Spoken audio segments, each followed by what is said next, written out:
So guys, di talaga ako natulog guys. So inabangan ko yung sikat ng araw dito sa Juvail.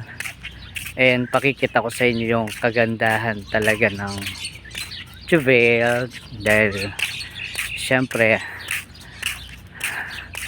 ayan nga may dagat. Sobrang ganda. Ayun yung dagat. So mamaya bababa ako. Pakikita ko muna sa inyo itong tanawin niya. Ayan siya, yun yung dagat guys. Yan. So may playground siya. Talagang ang ganda-ganda niya guys. Dagat talaga siya guys. Then pwede ka mag-walk-in. Ganda-ganda. Yan. Yan yung pinakadagat niya. So hanggang sa muli mamaya naman guys. Okay. Hi. So ang ganda-ganda ng dagat niya.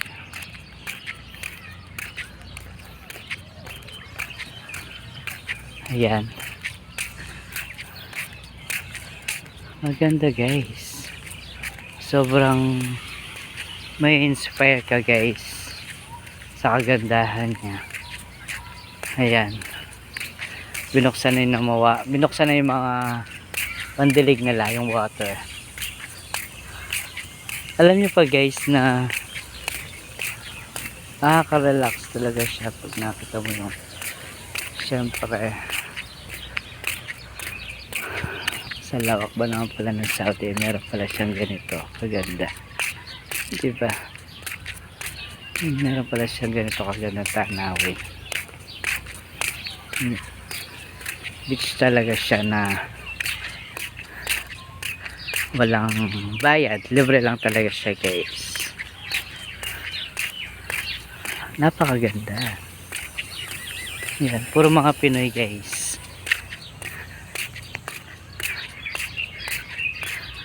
Yan.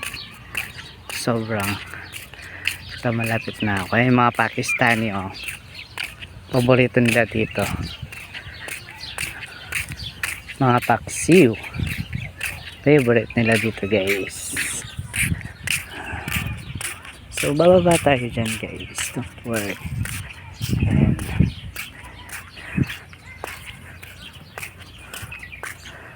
kita natin yung pagandahan na weird. Then diba guys, ganda. Good morning. So makikita nyo guys, ang dami naliligo. Itong anong oras na dito guys is 6:35 ng umaga. So pakikita ko sa inyo yung mga naliligo guys, no. Napakarami talaga, as in super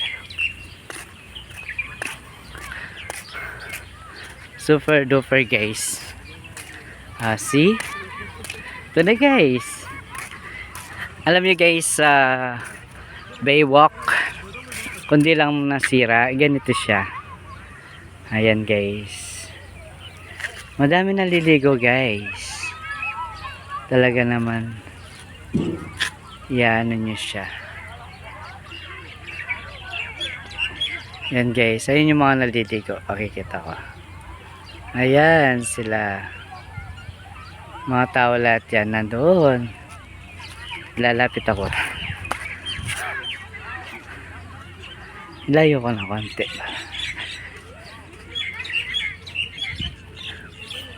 Guys, aray ko, ang ganda diba guys. So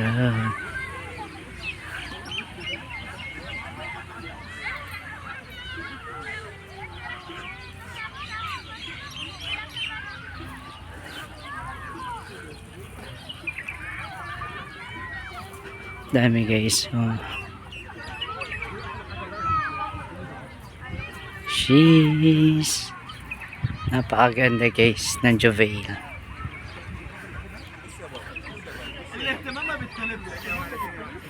Yes.